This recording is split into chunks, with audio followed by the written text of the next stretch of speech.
banned and heavily censored the world over. Here is a film that surpasses its reputation as a shotgun blast to the senses. Cannibal Holocaust presents the found footage of a group of 4 documentary filmmakers who experienced brutal death at the hands of a savage South American tribe of flesh eaters. This footage is so intense, so graphic, so unflinching in its realism that the director and producer of Cannibal Holocaust were arrested upon its original release and the film seized. Nothing you have seen before will prepare you for this uncompromising masterpiece of cinematic nihilism.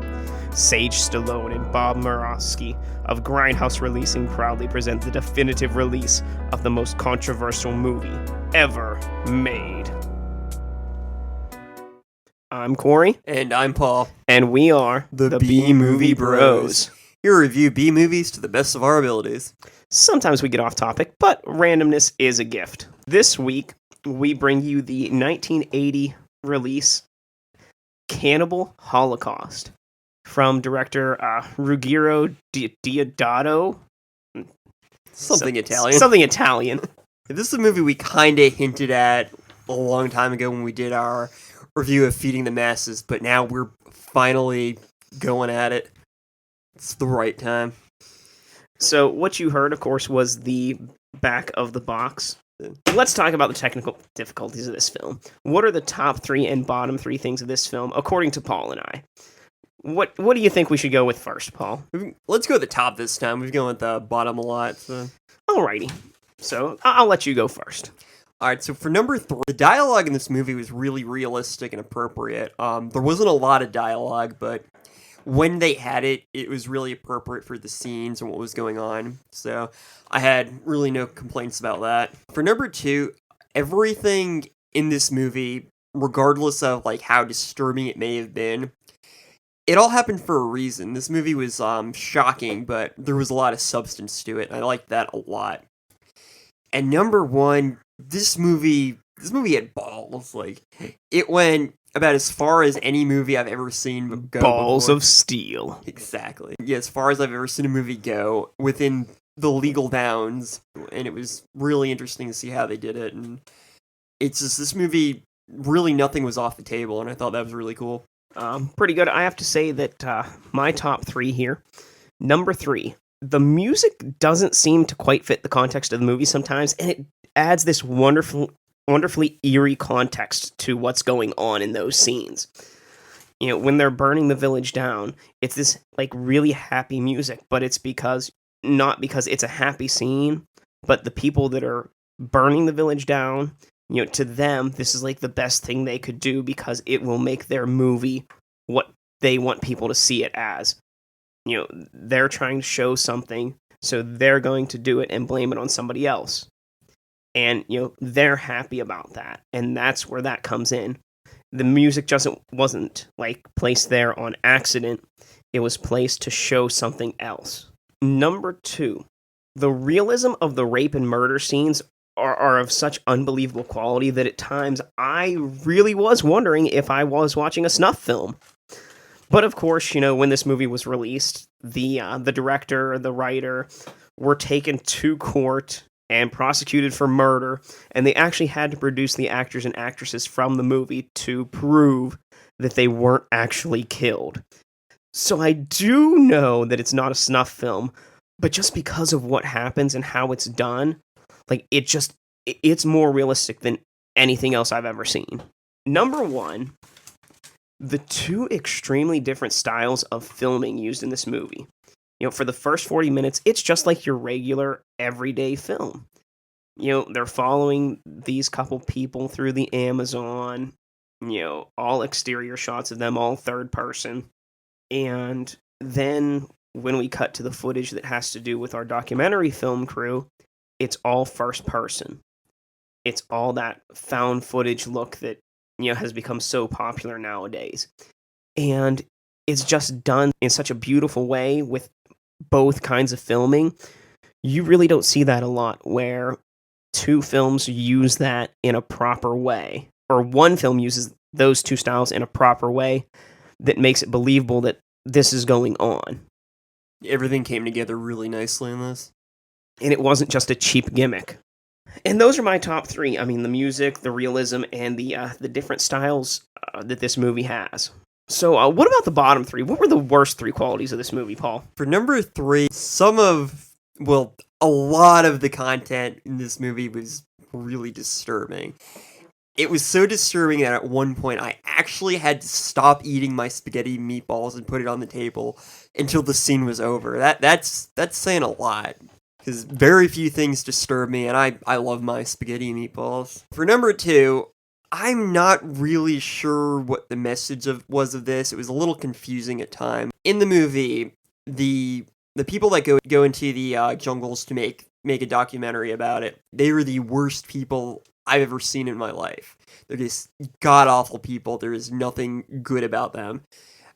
And I'm not sure if they were supposed to be a reflection of Western society, or is this that people in general have the capabilities to do that no matter where they're from. So it was a little, I think some of the message was kind of lost. I mean, it definitely opens a lot of discussion, but I was a little confused about what they were trying to get at with that. For number one, there were just some artistic decisions made in this film that I do not agree with. I understand why they did it. I don't think they did it for just shock value, but there are certain things they did I do not condone, and I don't think it was a wise decision.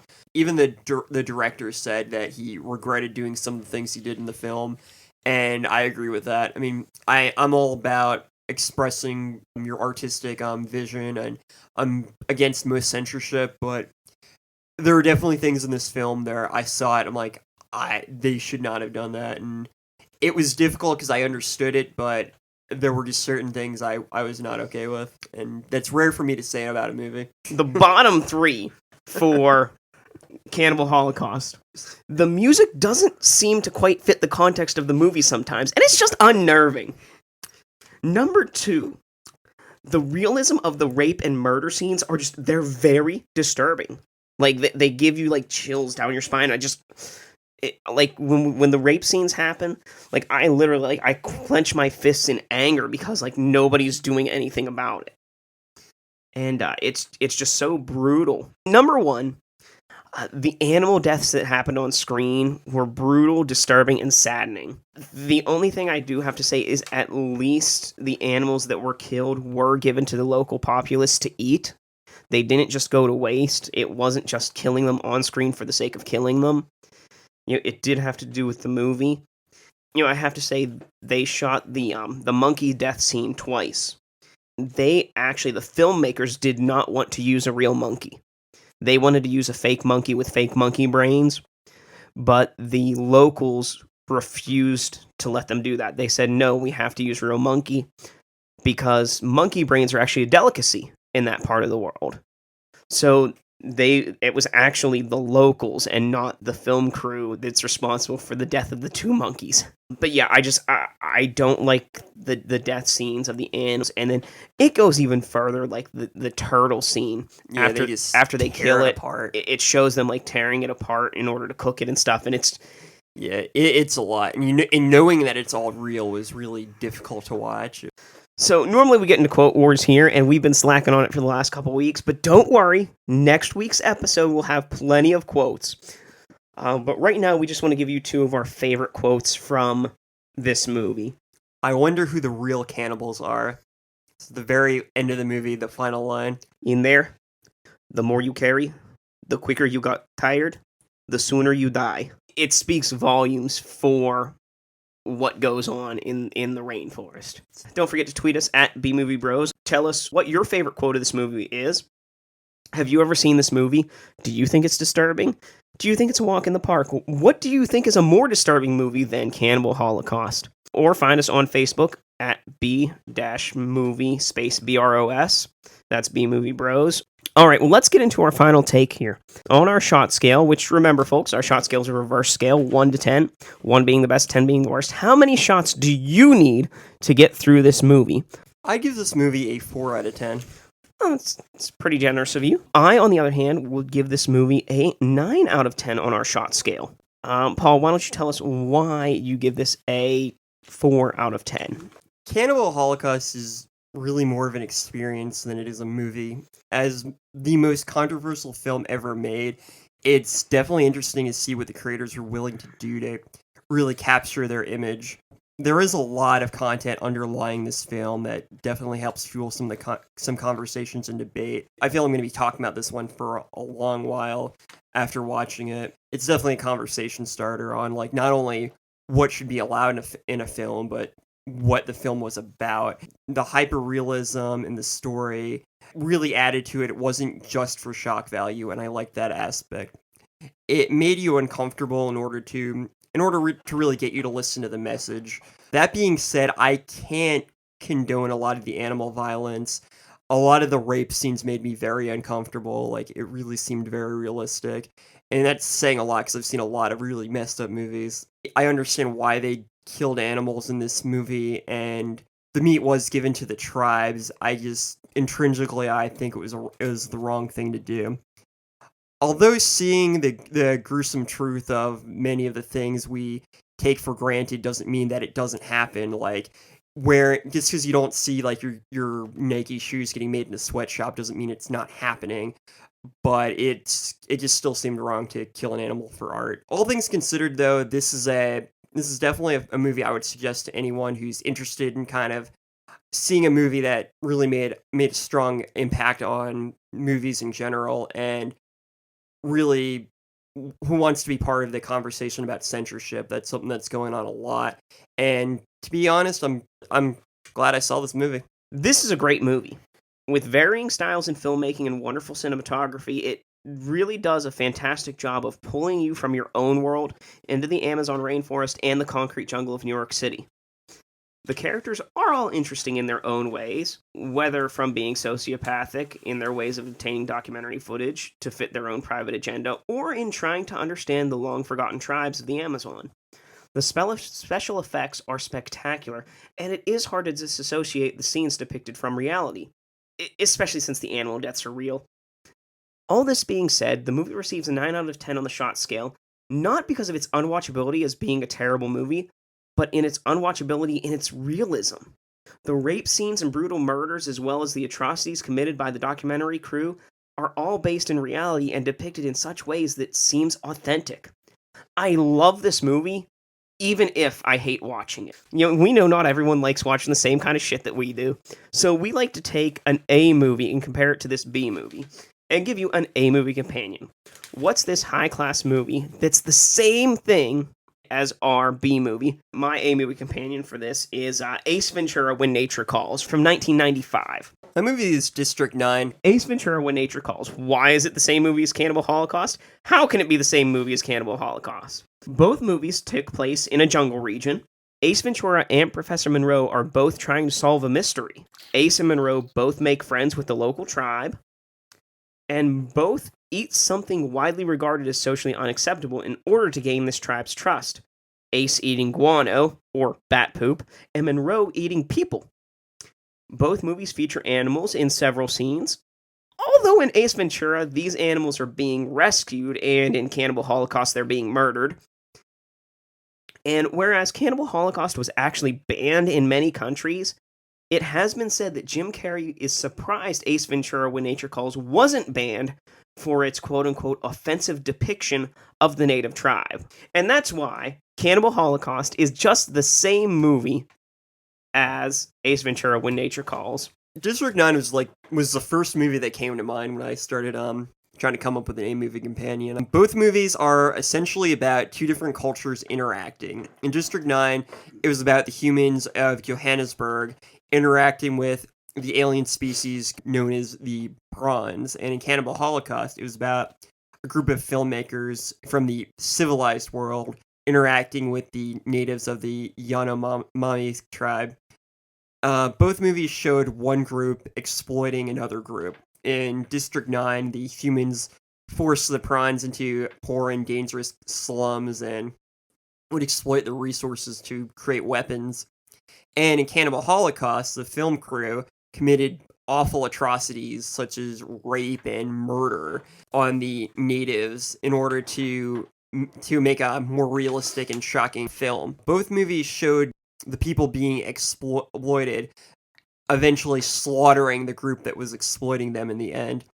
In District 9, the prawns ended up killing the humans of Johannesburg with the technology that the humans were attempting to harvest from them. And in Cannibal Holocaust, the end of the movie, all the film crew were tortured, raped, and murdered. That is why District 9 is an A-movie version of Cannibal Holocaust. I think we've come to the point where that everyone looks forward to here. How you will drink away the flick. So if you would like to drink away the flick, drink away the flick. Come on and grab your drink. Let's drink away the flick. Here are some ways that you can drink away this flick. Number 1, every time you see a penis, take a drink. Number 2, every time there's a rape scene, take a drink. Number 3, anytime someone vomits, take a drink. Number 4, anytime an animal is killed on screen, take a drink. And finally, number 5, because it's Cult Classic Month, take a drink every time you find a connection between the movies we review this month. And if you're just wondering, you could make the same kind of comparison Paul did with District 9, where Plan 9 from Outer Space was about, a group of aliens coming in and doing things with the dead bodies of, humans. The cannibals, the Yanomamo tribe, did things with the dead bodies of the film crew. Take a drink. Troll 2. They're both made by Italian directors. Trolls eat people. Yeah. Cannibals eat people. Take a drink. There was a lot of eating of people in both of them. Every time a native ritual is performed, take a drink. Every time a dead body is shown, take a drink. Every time they say Green Inferno, take a drink. And every time cannibalism is shown in the film, take a drink. And those are your ways that you can drink away this flick. So if you want to join us next week as we continue Cult Classic Month, we will be taking a journey into the mind of Tommy Wiseau in his 2003 epic drama, The Room. It's finally happening. Don't forget to follow us on Twitter at BMovieBros. Find us on Facebook at B-movie space BROS, BMovieBros. And that's it for this week. Until we meet again, be brave, be alive, be back next week.